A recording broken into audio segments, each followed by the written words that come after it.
Well, are we sitting comfortably? Well, you wouldn't be in Soho, I can tell you that.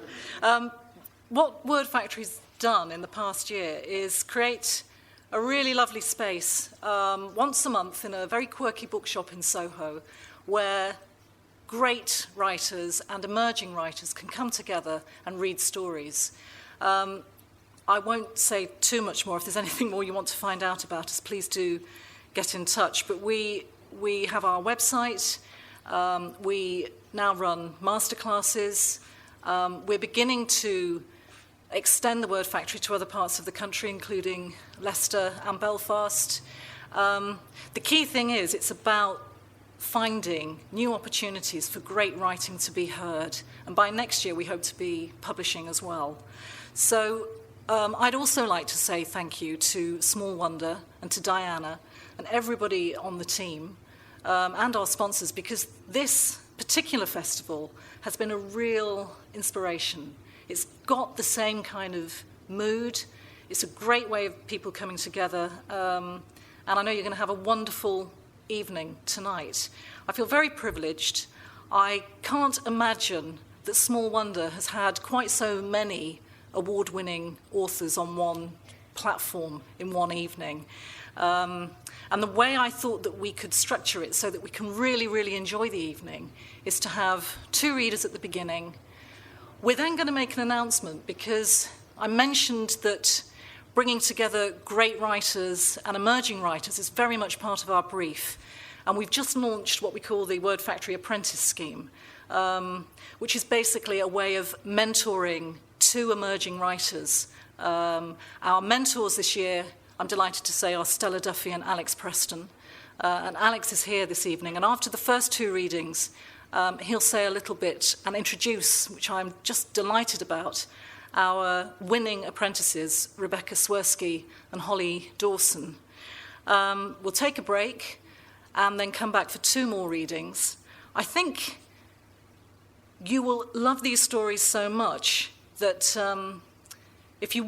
we could have questions and answers, but I think the better thing might be just to let the writers do their thing. If you feel, and there is still time, that you'd like to ask questions, please do, and just let me know in the interval, and we'll just extend the evening slightly. So, the lineup. We're very, very lucky to have with us this evening DBC Pierre, Jim Crace, David Constantine, and Jane Rogers, and Alex Preston. Alex won't be reading tonight, but Alex and Jane and David have all read at the Word Factory. And tonight, David will read from the collection of stories Tea at the Midland, which won the Frank O'Connor International Short Story Award recently. And then DBC Pierre will read next. And then after the interval, we'll have Jane and Jim. So I would like to invite David to the stage, please, and then I will more formally introduce you. It's been a real pleasure to work with David. I can highly recommend, as a judge of the Frank O'Connor Award, this particular collection. It's an extraordinary, lyrical, redemptive book, and wide-ranging. This is his 3rd collection, I think, of short stories.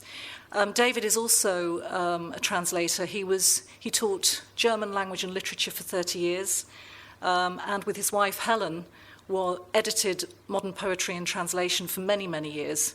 And that publication is just about to celebrate its 50th anniversary. He's a wonderful poet, and that poetical language comes very much through in his stories. So please put your hands together for David Constantine.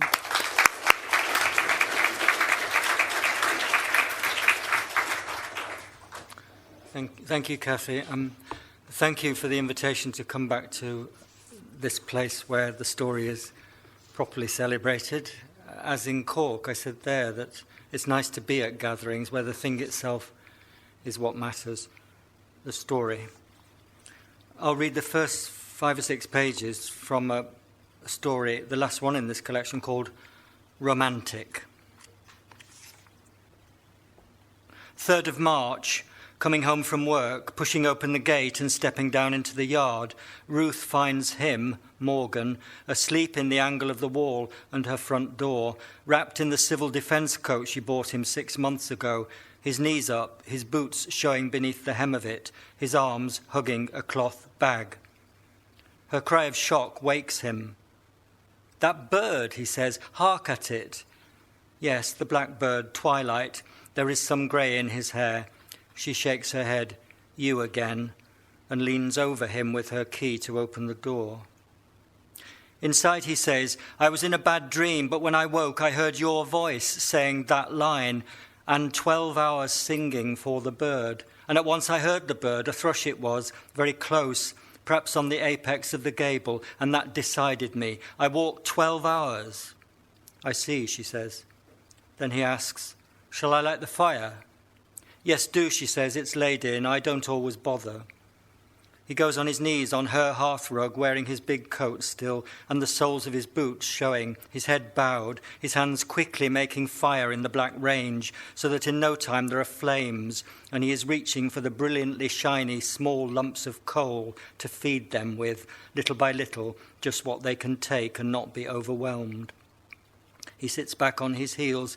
She sees him staring in a trance into the coals and flames and hurrying smoke, and not again, she thinks, but says, "I'll cook, you'll want a bath."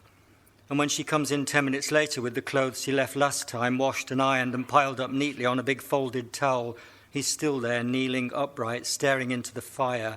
So she kicks his soles and says, "Wake up, go and have your bath." In the clean clothes, collarless white shirt, soft black trousers, thick red socks, he comes down into the kitchen where she has set the table and is cooking with a glass of wine to hand. He moves about, touching things, lifting them up, even the most fragile things, and setting them exactly back in their places. For perhaps a minute, his longest pause, he stands next to her by the stove. She smells the clean clothes and his clean skin and hair. Then he turns away and again kneels at the fire and feeds it more coals, but can't rest even there, stands up abruptly and goes through into the unlit sitting room, which faces north across a wide valley to the railway line, along which at that moment a train is hastening north, a trail of lights, into the night, through fields, under the stars. Ruth calls, "Now you've come and talk to me." And he goes back in and does as she bids him, sits at the little table, but sideways, uncomfortably, on the chair, leaning back against the wall, and she pours him a drink, which he will only sip at, as it were to keep her company, and nothing occurs to him that he might say. So, "Ask me something," he says. "I've not been talking much lately, not aloud at least, or not to anybody when it was allowed, so ask me, and it will maybe come back." But then Ruth hasn't the heart. He may have walked 12 hours from wherever it was, from a thrush to a blackbird, but she has worked all day with difficult people. How difficult they all were. Why couldn't he, now he has appeared again, be nice, ordinarily nice, and say a few ordinary pleasant words to her?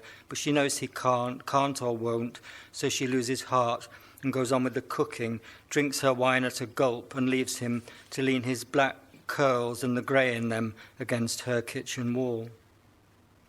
But when she serves him and sits down at the table close and opposite and sets the bottle between them, she takes pity on him and on herself, raises her filled glass and tells him he is welcome, and he blushes, he is ashamed. He drinks to her and says in a voice so soft she can hardly hear that her house is the place he loves best in all the world, and tells her in a rapid whisper how he had woken from his bad dream, the one that at certain times will lay itself upon him like a coffin lid, night after night. But then her voice had reached him, saying the line of verse which was in the book she gave him. Does she remember? Of course she remembers. Why does he suppose she might forget? "Where were you going?" she asks. He shrugs. "Nowhere special. Further north." So he turns east, she thinks, into the bloody rising sun, no doubt, and arrives here 12 hours later with it setting behind him and falls asleep on my doorstep. She shakes her head at him. "Really, it won't do." Eat, she says. Ruth makes up the spare bed for him in the little room over the yard. Have a lie in, she says. I'm gone quite early. I'll leave you some breakfast and a bit of lunch. When her alarm goes off, she realizes that in the night she has been aware of him. She tries to piece him in the night together as you would a dream. Certainly he got up 2 or 3 times. She heard him moving around, and once, she is almost sure, he cried out. Coming downstairs, she feels a draft in the hall. The back door is open.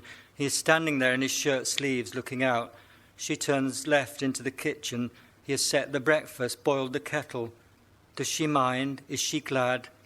He comes in. He is clean and shaven. She can feel the cold off his face and his bare neck. That tree's still there, he says. You remember, that tree I always liked, on the horizon, and the lane going up to it and over. She looks away from his face, off which, with the cold, too much excitement, joy with an edge is radiating. 6 months, why shouldn't the tree still be there? And that lane doesn't go anywhere special. He knows as well as she does, only to Newton's, a brutal sort of farm, and Finkel, with the nasty caravan park, if the mud lets you. But yes, it's the tree itself still in place, on the other side of the valley, on the brow of the hill, the sky lightening behind it, the lane visibly climbing up and going over. Ruth knows. Ruth has to go to work. I'll bring something in for tea, she says. No, I'll see to it. He says, let me. She looks at him. Okay, that would be nice. She roots in her bag for her purse. I've got money, he says. She looks at him. He lowers his eyes, mumbles, Mother's dead. I sold the house. I've got money. I'll do the shopping. Ruth nods. I see. Some days he wouldn't go out. Some days he wouldn't have the nerve to go and buy a newspaper. Very well then, she says, if you're sure. She must leave for work before he raises his eyes. This is not the moment to look him in the eyes. The spare key's hanging up, she says. You know. Again, it's about 6 when Ruth gets home. She opens the gate, steps down off the street into the yard, sees a stack of chopped logs under the window box, and indoors the light on and the fire lit. She lets herself in, calls, hello. He doesn't answer. She goes past the kitchen, the fire burning brightly in the black range, on down the hall, into the sitting room, where he has laid in the fire and set a few logs on the marble hearth. She stands at the window and sees him by the elder in the far corner, stooping over the bank of earth that ends her garden. This man, his intentness. For some time she watches. The sky is nearly white, the dark seeping into it. There's a train heading away north. The carriages are lit. They will appear brighter and brighter. She goes into the garden. Still he does not notice her. Birds are singing. They do indeed sing while the light lasts, from 2 or 3 rooftops of the small terrace, from the gable of the nursing home below on the right. Pure song over the nervous scuffling, chattering, bubbling of sparrows and starlings. She is halfway down the garden before he becomes aware of her. You're busy, she says. You don't mind, he asks. I'm making a way down. Those hawthorns below will be so lovely. I thought you'd like a way down to them. Yes, I might, says Ruth. And you found your old clothes to work in. Yes, he says, where they were, in the big cupboard, where you said they used to keep a pony, where they kept the coal ones, where there are still some bright grains of coal between the floorboards. Yes, there. You don't mind? Then, you had a good lot of snowdrops, Ruth shrugs, and all these daffodils coming up. Across the valley, just to the right of him, Ruth can see the tree he likes. It means he will go away again. After tea, Ruth has some reports to write. I'll wash up, he says. You go in there. I'll put a match to the fire. I usually stay here, she says. She keeps telling him things he knows. At once he looks so disconsolate. She says, OK. She will do what he seems to want her to do. He hurries away to draw the curtains, light the fire, put the lamps on. She can't make him out. Is it for her or for him? Is it amends? Is he just about holding together? But the room is so beautiful, lit and with a fire. The logs burn up in a scent of smoke and resin. She turns to her notes. Morgan takes his time. The washing up is too soon done. He looks for other little jobs. He is glad she cannot see him. He has drunk 2 glasses of wine and should be feeling better than he does. He puts his boots together neatly on the hearth in front of the bread oven that is never used. He opens its doors. The flues are choked with soot and rust. Perhaps if he stays, he will clean them. Perhaps he'll make the daily bread. Such abilities come to him sometimes like a memory, sometimes more like a way of imagining faith and hope. He hangs up his overalls in the big cupboard. Evenings are often bad, and the nights are something to get through. He has met people, women, who look forward to sleep, not as oblivion, but as a pleasure they will be deeply conscious of enjoying as the night passes. Morgan would be glad of oblivion, a quiet passage, or if there must be nightmares, to wake nevertheless strong enough to brush them off, as you might the dead leaves in a forest you have slept in. He goes through. She has not quite closed the door. On stockinged feet he enters silently and sees her in the big chair under the lamp, papers in her lap, her hands on them, her eyes shut, her face wet with tears. He is so quiet he has knelt and taken her hands before she knows. These people, she says, what is it in them? And I have to write something. The little girl, she's 3, and they tie her by the leg to their bed and go out for the night and most of the next day. And when they come in, he kicks her in the ribs because she's dirty. What is it in them? What can I say about them? The bedroom was like a dosser's squat. Their filth was everywhere, and the little girl was in it, tied up so she wouldn't hurt herself, they said. And when they come in, he kicks her, and she, the mother, says, "Serve her right," so he says. Morgan says nothing. He can't think of anything to say. He holds her hands. After a while, Ruth stops crying. "You go to bed," she says. "I'll finish this. Good night." Ruth sleeps at once, then wakes. It is only 2:00. Is it better or worse with somebody in the house? The hole in the night, the next day lamed before it starts. But this has happened before. She composes herself, crosses her arms on her breast, by force of will beginning to breathe deeply. By force of will she is inducing herself gently back into her necessary sleep. Then he screams. So it is worse having somebody in the house if that somebody is him. He screams again, a different note, more pleading, more like begging something not to happen. Without further thought, Ruth puts a dressing gown around her nakedness and crosses the short distance from her room to his. Thanks.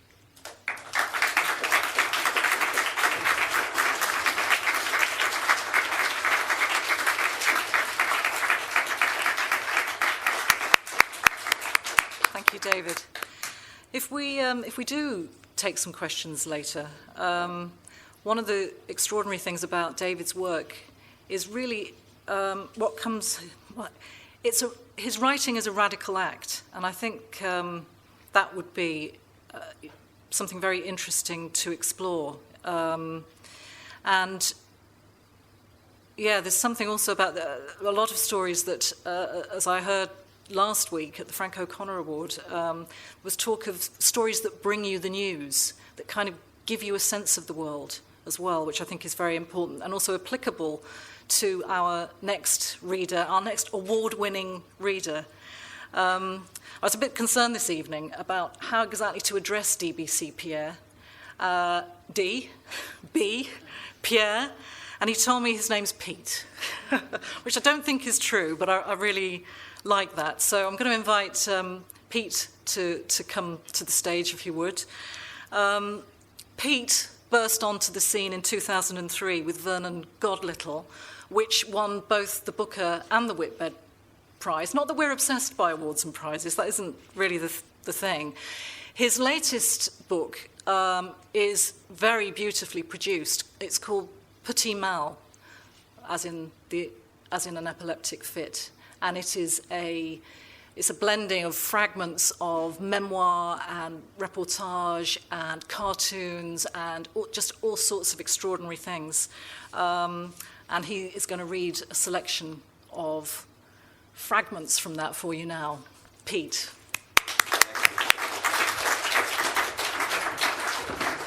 What is she like? Pete. So this is a book named after those absence seizures, because it's about the moving targets of modernity and the real in our new century. So it's like all these little fragments are a Doppler shift in this century of the trickster mentor deity and false science. So I don't know where to begin. Is anyone, I can't see you all the way in the back, but would anyone be offended about stories involving biblical figures? They seriously Orthodox Christians? No, it's tricky to canvas. I'll play it safe for a minute. Just with a nice one and without surprises. It's called Night. It's not really a story, it's a statement, and it opens the book and says, "Night keeps me awake like the sea that makes sailors mind it. Daytime is crowded for the stuff I chase. Consumption, digestion, interaction. The distractions of sunlight, beauty, and passing weather take up space. Day is for watching, night is for trying. The cuts of a night are healed by morning. You can fail and recover. There are no witnesses. The ideas that drive absurdity are shut down and silent, along with their drivers. Open your feelings at night, and nobody is there to question them, stain them, stifle their air. Instead, the sheets of a soul can be spread to the wind. Things distill to an essence at night. All is clear and fearsome. Artifice falls away. And maybe there's science. Maybe dead hours spark dreams, even awake. Or others' dreams might haunt the air and be breathed. Or it's just that we shut up. In the night, you don't care what gift to give the Schultzes. It doesn't matter if an appointment moved from 3 to 4. You don't wonder if you made a bad choice of toaster.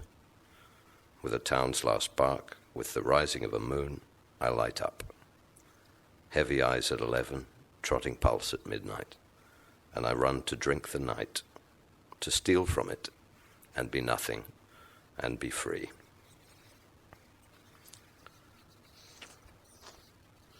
There's some mad tales in here. I bought more than I will be able to read, just because I needed to assess you a little bit.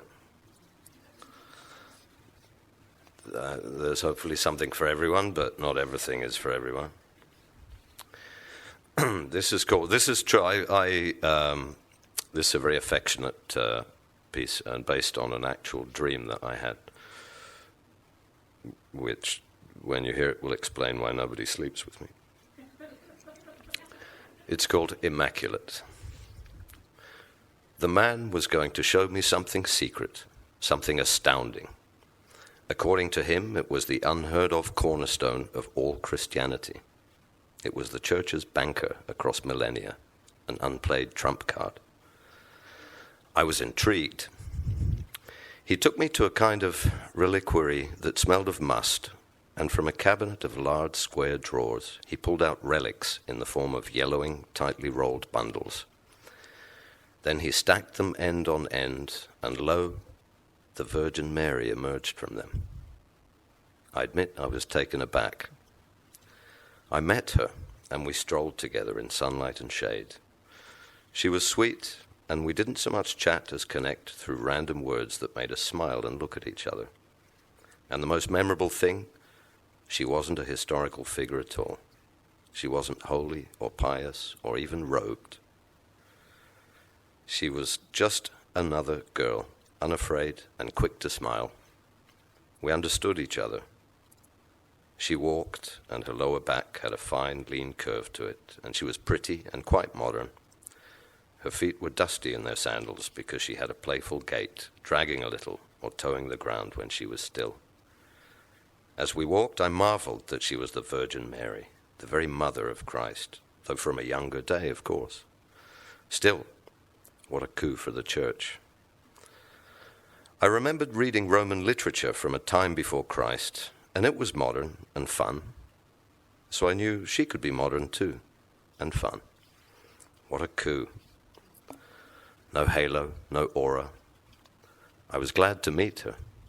She must know I'll remember her always. I wish I could remember where that reliquary was. But then, disappointment. It could only be a dream. I knew it. I was wearing that green coat I would never wear. Then social discomfort set in.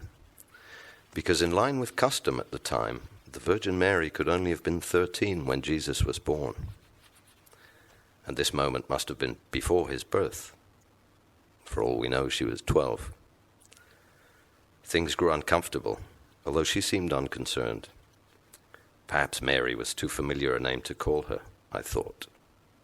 Then I had to kill an impulse to simply call her Virgin. Suddenly she was so alive, so here, and I was on eggshells. I tried to recall her surname, but I couldn't. Maybe she didn't even have one. Then I hit on Magdalene. Mary Magdalene, that was it. Relief. And I was about to say Ms. Magdalene, but I remembered that Mary Magdalene and the Virgin Mary are different girls. I looked at her. It must be Mary Magdalene. Could it be? I wanted so badly to keep our connection. As I tried to regroup, she smiled and grew coy, as if sensing that history had already intervened, as if sniffing the vast extent to which Latin art would insult her supple form and twinkling eyes, and spoil literature on her account for 1,000 years. It was all too much. Worse for me, it would be awkward if we met again and I didn't know her name. I racked my brain as she pulled on the black overclothes and boots that must protect her in the reliquary. Then she sat for a moment on a grave, letting the sun warm her back. I had to take a picture with my phone. What a coup, after all. Our hands touched in parting, and I wanted to tell her how lovely she was. But is lovely too poor a word for the possible mother of God? First I couldn't address her. Now I couldn't compliment her. The date was ending badly.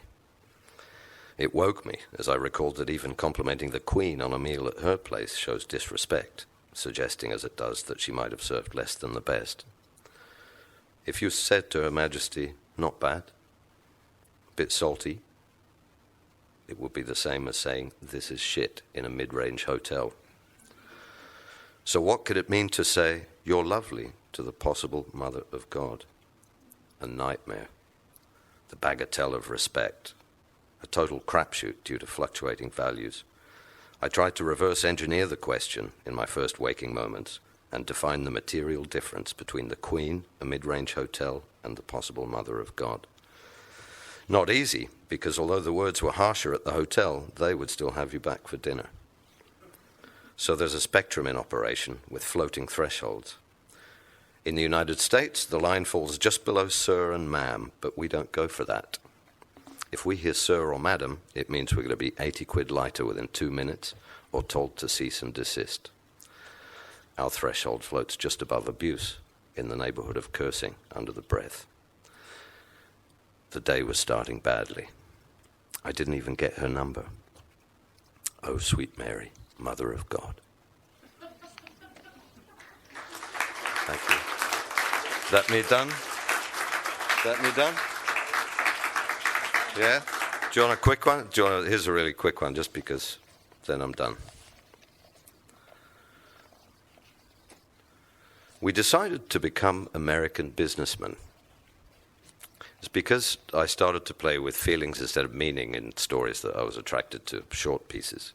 Otherwise, I find them very difficult, and I take my hat off to people who can actually write in that form because it's on its way to poetry. We decided to become American businessmen.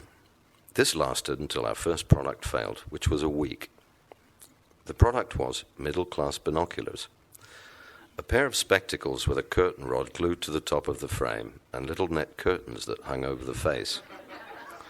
Perfect for Christmas. In this way, the middle classes could practice the same insecurities on the street as they enjoyed at home. But here we hit the wall of global commerce. Americans don't do net curtains. We also hit our first philosophical problem and a realization that society didn't see things as we did.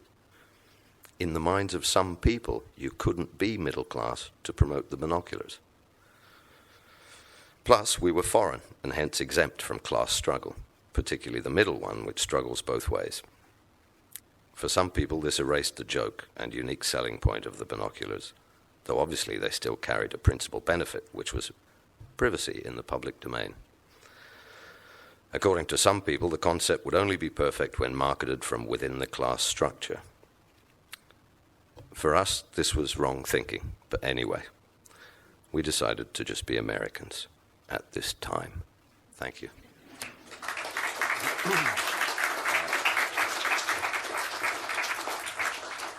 That was lovely. Thank you so much. And Pete's new novel, Breakfast with the Borgias, will be out next year, so we'll look forward to that. Before we take a break, I am going to ask Alex and Rebecca and Holly to come to the stage, please. This is a moment of deep embarrassment for Holly and Rebecca.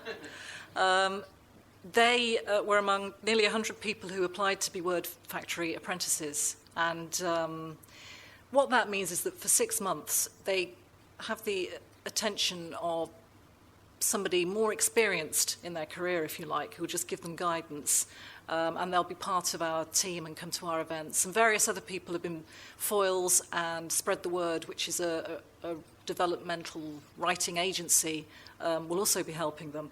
But if you would come up, that would be great. Now, Alex Preston has had a pretty extraordinary time of late. He just got his doctorate, for which congratulations. He knows that his latest novel will be published by Faber next year, called Love and War. And as you can see, he is injured, and he only injured himself last night in a football game. But he came anyway, which is really amazing. So come round here. She said bossily. Terrible. But Alex is a novelist published by Faber. He also writes brilliant short stories. I think some of you may have seen him on various arts programs, and he appears on Radio 4 arts programs as well. But he has been a fantastic supporter for the Word Factory. He's hardly an aged writer himself, so he understands the value of the kind of support that writers need. So Alex is just going to say a few words now. And this is Holly Dawson, who is a local, and Rebecca Swirsky. Very briefly, Rebecca studied at Sheffield Hallam University, where she won the A.M. Heath Award. She's also beginning to, her work's published in a lot of journals. The Bridport Prize, I think they're putting your work forward for an anthology now, aren't they? But anyway, she's a wonderful writer, as is Holly, who has written 2 collections of stories and a novella, and similarly is being shortlisted for various awards. But that's enough from me.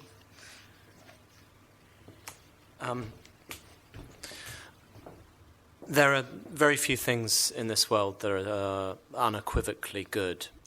Cathy Galvin and her Word Factory are one of them, and I'm absolutely delighted to hobble here and present my congratulations to Rebecca and Holly. I will be working with Holly over the next 6 months.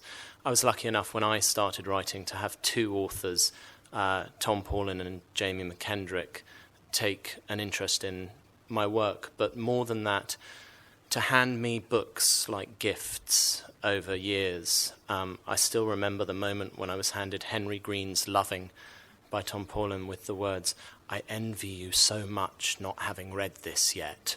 And with Holly over the coming months, I want to, of course, work on her sentences, on her paragraphs, but I also want to work on all those things outside, all those things that can feed into her writing, all the wonderful books that are still to come for her. And as part of that, Foils have been generous enough to celebrate their winning this inaugural Word Factory Prize with, I imagine, enormous generosity.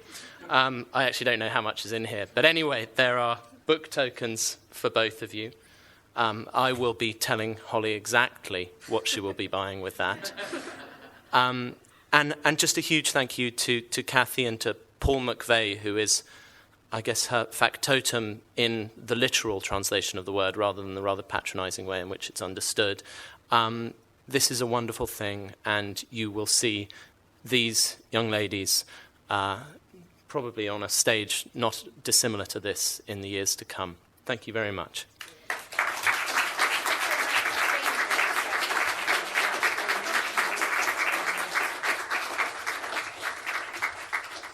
Well, before we take a break, just one little last thing.